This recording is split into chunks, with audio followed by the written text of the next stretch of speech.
every night till I fade out. Keep the vibe no pure on my way out. Pull up, anytime we step out. The men them outside, we no day out. No they look us, we no day out. When you see the mula, we don't spray out. Thank God, say the maga don't pay out. Oh, see, that only me. No man fit talk shit to me. He know me, he go collect. Oh, see, I'm on a me, the leader, she want through. I'm a fucking baller, that only me. No man fit talk shit to me. He know me, he go collect. Oh.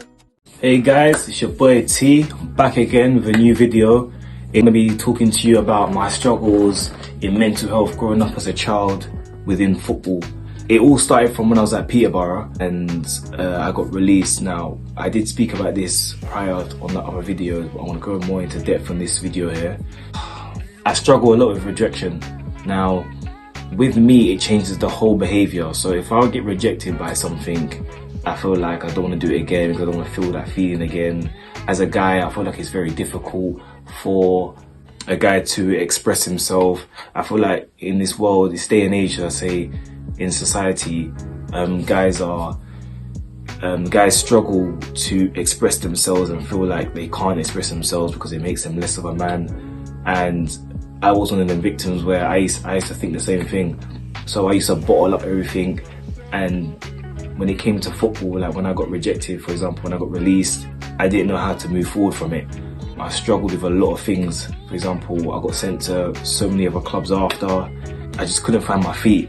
So as I said, I struggled with confidence because my confidence was pushed back because I got released. So in my eyes, I thought I wasn't good enough. In my eyes, I thought I wasn't good enough, but I knew why I got released, if you know what I'm trying to say. I struggled with anxiety and I struggled with depression. And as a kid, I didn't know who to talk to. I didn't know where to go. I didn't know basically how to overcome it. So I used to just put a towel over it or blanket over it, whatever you want to call it, and just try and naturally forget about it. And that was like one of the hardest things to do because that affected my whole journey throughout my whole life. Even with other things, it affected me because I was just always negative.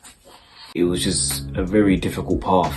And I feel like with people out there that are struggling with the same thing, kids, for example, I was a kid, I was like, what, 15, that don't know how to deal with it. And I feel like if you're somebody that finds it very hard to open up and to talk, which also, that was me, it just doesn't make anything any easier for you. My advice to everybody out there watching, please, if you are depressed or you struggle with a lot of things, your best option is to actually talk about it. And by talking about it, maybe it might not help, but in a sense of you still feel the same after.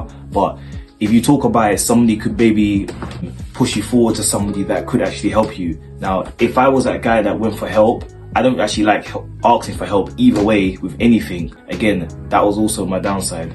So it's like the way I am as a person struggling with mental health, there was no way I was ever going to get help because I don't talk. If I don't talk, no one's supposed to know, and also I cover up really well as well, so no one would ever know that I was depressed. But that was the maddest experience I've ever gone through. And now I'm 28. I can't get that time back. I can't get any of that back. So it's like, I really did wish that I was able to express myself and find that help, because I might not even be sitting here. I would have been probably somewhere else. Like, you just never know, but there's no point sitting there and saying, I wish I could have or would have. You know what I'm trying to say? But as I said, life is hard. Like, everybody knows life is hard. Decision making is so key with everything you do. Like, decision making is number one. You could always make the bad decisions or you could make good decisions. I'm going to tell you guys a bit more in depth now of the depression I went through. Now, when I got released, I didn't want to be here anymore. Like, I didn't want to play anymore. Like, I felt like my life was over. Like, I felt like I was done. And that's what hindered me. So if I had a different mentality, as in like, you know what, Terrell, when one door closes, another one opens. Now, if I had that kind of mentality in my head, then again, I definitely would not be here, because I would have been positive, I would have learned from my mistakes, and I would have put it into practice and put it forward to the other teams I went to, Coventry, Stevenage, Barnet. I went to so many other clubs and I couldn't find my feet. That's my advice to you guys. And as I said, the confidence as well, like if I did something wrong on the pitch and if I got shouted at, whatever, I would just go into a little ball. Like I just couldn't even. It's like I would panic to do something wrong because I didn't want to get rejected again. So when people shouting at me, it feels like I'm getting rejected. That's what it felt like to me. I felt like I'd done something wrong, and because I didn't want to do it wrong again, I wanted to make sure I'd done better. I would shy away. So it was like I couldn't win in this game. Like it was impossible for me at the time. When I look back now and think about all the things that I struggled with, it felt impossible. So guys, I'll give you a little backstory about my career growing up as a kid in football. When I used to play for Peterborough, I was also playing for my country. I was playing for Montserrat Football Association, and as a kid growing up, that was just an amazing experience. Like I travelled around the world, played against some great countries, basically just lived the life as a professional footballer. Now, I wouldn't say it's a professional, living the life as a professional footballer, because obviously the standard of playing for Montserrat and the standard of playing, for example, because we're in England, I'm going to say England, is two different calibers of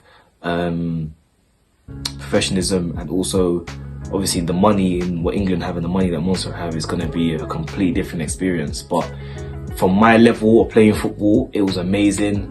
I enjoyed playing with the guys like of Lyle Taylor, Bradley Woods, players out there that still play now for Nottingham Forest in the Premier League. It was great playing with him, you know. I feel like my days are over in football now. It was great while it lasted. As you guys know, everything comes to an end eventually, and I feel like my professional football career has gone to an end. I play YouTube football now, and I also just play, like, you know, little mess around Power League with some of the boys. And also at this time in my life, I was at uni. I was going UEL. Yeah, I dropped out of uni because everything was just doing well with football. When I dropped out of uni, I stopped playing for Montserrat. I just want to say, for all those that are watching this and not subscribing, I'm watching you guys, you know, because I see so many people watching and not subscribing. How are you watching and not subscribing? What you trying to say, that my thing not good enough? Yeah, I'm joking, man, but I'm watching you guys, you know, I'm watching you. I'm going to tear out the eyeballs, you know, you get me? But so far, thank you guys for the love and the support. Like, as I said, the channel's doing well at the moment. Only way is up, man. So yeah, as I said, if you guys are watching, want to leave comments, like, subscribe, it all goes a long way. Every single person makes a difference. I really appreciate you guys, and stay tuned and keep watching, man, because as I said, it's just gonna get better and better and more interesting. That's my aim. I hope I'm living up to what I'm talking about. Love you guys, appreciate you guys. See you later. Don't forget, it's your boy T, and you know what I'm saying? Jeez, I have to start singing on here and them thing there, cause you hear my thing different. I'm on a meeting that she went through. I'm a fucking bad I don't need me.